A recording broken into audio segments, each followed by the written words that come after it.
Second time's the charm. Hi, I'm Charlotte and this is Tired Mama Tries to Read, and this is the second of Tired Tuesdays where I'm going to give you a little wrap up of the things that I've done in the last week.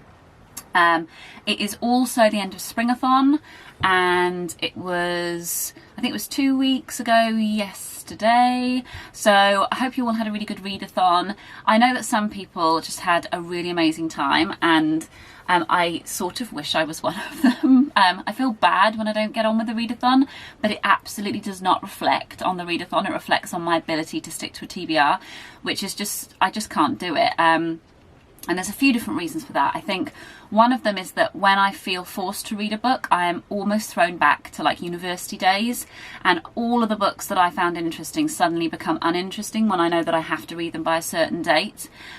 It's really childish actually to feel like that, but I do feel like it is a bit of a throwback, and I'm glad in some senses that's all that has done to me, because I know a lot of people who went to university, who studied English literature, who found the whole thing so traumatic that they just don't read literary books anymore. They just read romance, not, I say just, but you know, they've totally changed the sort of books that they were into because they can't face reading anything serious anymore. And I find that really upsetting, because there's so much to be had from a book, you know, that's more in depth. There's a place for everything, but yeah, I haven't had that. I still want to read literary things, but I don't necessarily want to read them when I'm supposed to. And the other thing is that I often try and shoehorn things into a TBR that have been sitting on my shelves for a while. I kind of feel like it's a really golden opportunity to get out books that have languished on the shelves, and in that sense I'm already making my job harder, because I'm not excited about the books that are on there anymore. They're not books that I have just gone out and bought, you know, that are fresh in my mind and I still got that excitement from having seen them and purchased them. They're things that I've already sort of accrued a sense of guilt from looking at on the shelves, if that makes any sense. Just seeing them day after day. And actually me and Siân were talking today about how awful it is when you buy a hardback of something because you're really excited, and then then you blink and the paperback is out, and how for me that makes me almost hate that hardback and not want to look at it, because I'm so annoyed with myself for having bought it in hardback and not actually got round to it before the paperback.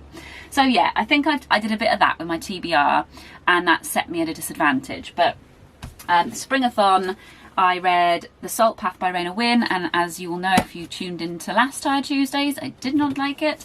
I gave a very sort of restrained review because I really need everybody to like me. It's a weird thing that I've had. Maybe it's an Aries thing, I don't know. But you know, there's a word for it, isn't there? But I can't think what it is. It's not narcissism. I mean, there is a bit of that as well, but you know, tell me in the comments what the word is that I'm looking for, but I have that. So yeah, I read that, didn't like it. It's not mine, it's my parents', so at least I didn't buy it. She's got a new one coming out, which I will not be reading. And I don't usually give bad reviews to a book and then keep going on about it, but because she's done so well for herself, I definitely feel like she's not going to bother looking at what a tired mama in Wales thinks about her book. I feel like I can sort of continue to joke about it. The only thing I did enjoy about that was that it was a buddy read with Siân and Mercedes, and we had a really fun time picking it apart, which again is not something that I'd like to advertise because it can be really mean to hate read a book. But we did it privately, apart from what I'm telling you now, and we really needed to because we were really annoyed. And also, again, the book's done really well. What does my opinion matter? Nothing. Okay, then I still didn't get around to finishing Lost Dog by Kate Spicer. I am still on page 80 something. I just don't think it's for me, and if you want to know why, go to the last video, because I don't want to repeat the stuff I've already said for you guys. It's just going to be boring. But then what I did was I decided not to do the read-a-thon for a few days, and I really quickly read Sara Pascoe, Sex, Power, Money. Sara Pascoe is a British comedian. She's already written a book called Animal, which is, I believe, about herself and her body and being a feminist, being female, all sorts of things. I've not read that one, even though that one's out in paperback. Classic that I decided to just dive in and buy her new hardback instead. But this was amazing. Just from start to finish, her voice captivated me. It was so funny. She doubts everything she ever thought before, which is completely how I feel. And I feel like that's the way forward for the human race, you know, to always doubt a little bit what you think is the truth, because in that comes a sense of humility that I think we could all do with, and I definitely could do with. I know I'm famous for getting up on my high horse, and she kind of says, you know, in my 20s I would have said this and this about I mean, particularly this book is about sex, but she covers things like porn, she covers sex work, but also covers sort of more gritty issues, and she also covers, well, she sort of covers kinks a little bit, but anyway, it's all about sex and power and money, obviously. She says in her 20s she would have felt a certain way about something like porn, for instance, and then when she researches for this book she realises that she's been quite prejudiced, and you know, it was like listening to my a voice in my own head, so but a much more intelligent voice. And she's just done all this research and presents it to you in a really readable way, but without actually dumbing it down at all, which I can't understand how anyone could do. She's just super clever and very, very funny, and I'd love to be her best friend, but I don't think that's going to happen anytime soon. So I would definitely recommend that. If you've had it on your shelves, read it before the paperback, or you'll just end up being mad at yourself.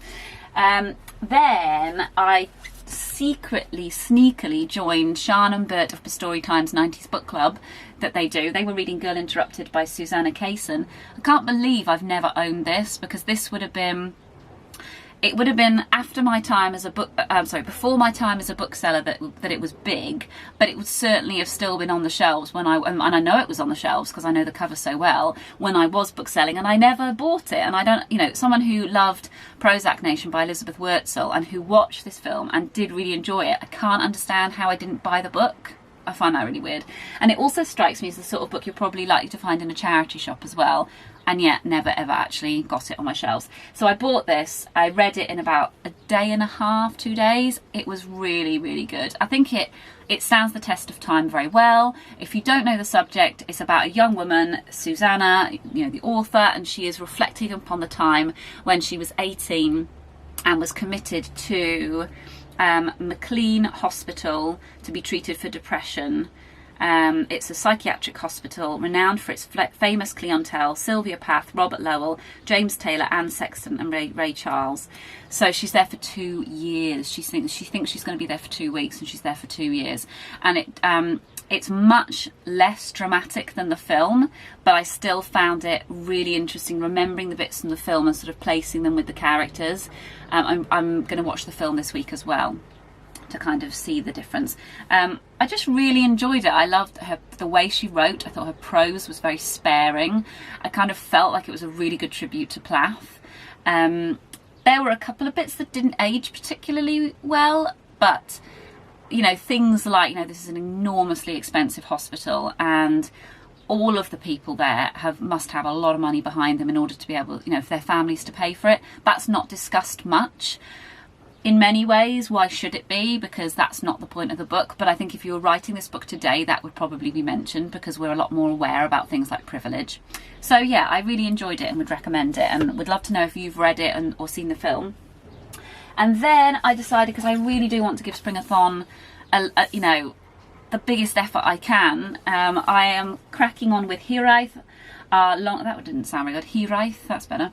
Our Longing for Belonging by Helen Isles. When you switch between Welsh and English, or at least when I do, I tend to carry the accent of what I just said previously through to the next language and end up poorly pronouncing Welsh, and then when I switch back to English, I roll my R's on English words. In fact, when I got married, here's the story. When I got married, I was very nervous, and the registrar did my husband's vows in English and my vows were in Welsh. But I actually had to say them in English as well, because apparently it wouldn't be legal if Stephen couldn't understand what I was saying. I mean, even though we both knew what it was. Anyway, when I said the Welsh bit, I was so nervous about speaking Welsh in front of a room full of people. And I was so fanatical about copying the registrar word for word, because the stuff in the vows is quite complex Welsh. It's not something that I'd be able to come up with on my own. That when it came to the bit where I said my name, you know, I, Charlotte, take thee. She's Welsh, so she said Charlotte. And so did I when I said my name. And I was like, I think my eye, if it had been on video, my eyes were like, what have I done? I've just said my name in a really weird way. And Stephen sort of went, and I think everyone in the audience was like, oh, awkward. I just carried on. carried on. What can you do? So anyway, Hiraeth, Our Longing for Belonging. So now I'm not quite halfway through. At the beginning, I was a little bit dubious. There were a couple of things she said that, sorry, my sandal is slipping off because I'm wearing it with socks. At the beginning, she's talking about how she goes from living in South Wales to living in, is she going to Australia or New Zealand? I feel like I should really know that, having gotten quite into it, and I've already forgotten if it's Australia or New Zealand. I think it's Australia. Having gone there, she then sort of tries to connect the dots because she's looking for what it means to belong somewhere. And I was a little bit worried because she makes some comparisons between native Australians and, yeah, I think it is Australia, and the Welsh, that I was a bit like, oh no, you can't make those comparisons. But actually she doesn't. I think I was reading too much into it because I have seen so many times people draw comparisons between Welsh experience and post-colonial experiences in the rest of the world, which don't work.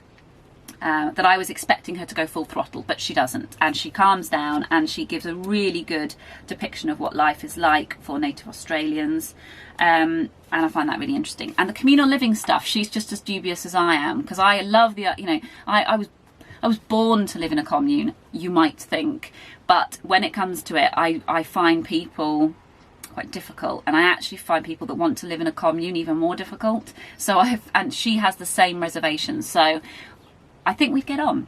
And it's really interesting with her little bits where she's back home in Wales, because the place she's talking about is somewhere that I know really well, so it's almost like getting a bit of gossip.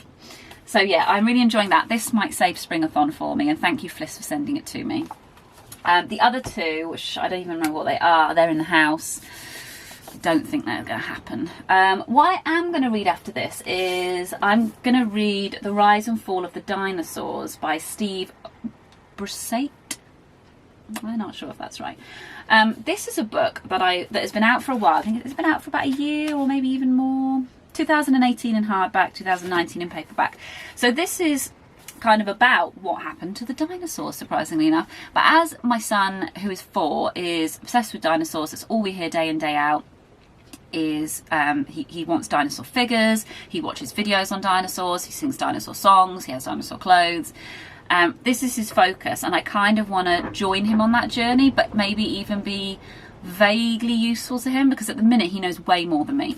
And an example of that is we were going through the book, and I don't know if I'll be able to find the picture, and even if I do find it, I don't think it'll be able to show up on the screen. But there's a really small picture in here of a claw that's still sort of in the rock. No, I'm not going to be able to find it, am I? If I can be bothered, oh, here we go. Well, I might put this up on the screen, but I don't know. Maybe you can make out that claw just there. When I was going through it, we were going through the pictures together, and he just looked at the claw and he said, that's a Hiraeth claw. And I was like, what? Looked down. Yes, it is, small child. That is a Hiraeth claw. And that just, not only did it slightly freak me and Stephen out, but it made it even more apparent that I need to read this book. If my son can identify the skeletal remains of a dinosaur by one hand, then I need to read a slightly more thorough book on the subject. So I've got that as my plans. I have had some books arrive. I've kind of gone all over the place and got them from Harris and Harris, my lovely friend Kate's bookshop in Suffolk. And I've got some off waterstones.com, because even though they have driven me mad, especially with their, you know, we're not going to let our staff leave to shelter themselves from a pandemic, even though I still worked there for a long time, and I still know lots of people that work for Waterstones, and I don't want the company to go under. You know, they're a huge presence on our high street, and I kind of feel like between them and Indies, they offer a competition to certain other book retailers. And then I have, then having said that, I have actually bought a couple off of the evil ones. I've only got myself to blame for that. It's late night. Oh, what the hell. It's a hardback that's been reduced to £4. I'm going to do it. I know it's awful, I know. And it just goes to show that sometimes you can talk the talk and not walk the walk, but I am trying. So I've spread my money out, and I get paid in 7 days, so I will promise to spend some more money with independence next month. But shall I do a book haul? Like, are we doing book hauls in a pandemic? I don't know. Like, I wasn't even doing vlogs originally because it felt just too frivolous, but now we've all sunk into it, I feel like it's really good to just keep the momentum going, to sort of keep people at home. I'm not saying that my videos are keeping people at home, but I'm saying that, like, booktube as a whole, just being normal, is helping me, and I assume it's helping everybody else as well. So maybe a book haul, if that's not too sort of tasteless. I've enjoyed other people's book hauls, so yeah, maybe now's the time. 2 months in to lockdown, maybe now's the time. So yeah, we can look forward to that. I hope you had a good Springathon, better than mine. Let me know how you do with readathons, because me and Siân have been talking about it and we are not good. And let me know how you are at buying hardbacks, and if you read them before the paperback comes out. I want, as usual, I mostly just want all of you to make me feel better about myself. Okay, I will speak to you soon. Bye. Oh, and my t-shirt is from the only people who are officially doing, like, the charity t-shirt for healthcare people. I know there's an American one too, so I will link the website below, and because there's loads of stuff out there that's giving like 10% or 5%, but this is the rainbow t-shirt. This is the one that has NHS written on it, except mine is, there you go, look, down there. The clap for carers, all that jazz. And they're also now teaming up with another, in the UK at least, teaming up with another clothing company that are which I can't remember what they're called. It's something really, really weird, like Little Mistress, which doesn't sound legit, but they're doing loads more stuff than just the t-shirts, and it's, I think, a similar situation. Most of it is going to the original Clap for Carers and Thank You NHS Fund, and they're doing masks as well. So I know loads of people now are looking to get cloth masks. I've bought loads from, it's like charity sort of money going to the NHS type thing. So if you want those, you know I love merch, but this is merch with a good cause. I will link the stuff. Look how pretty. Isn't it lush?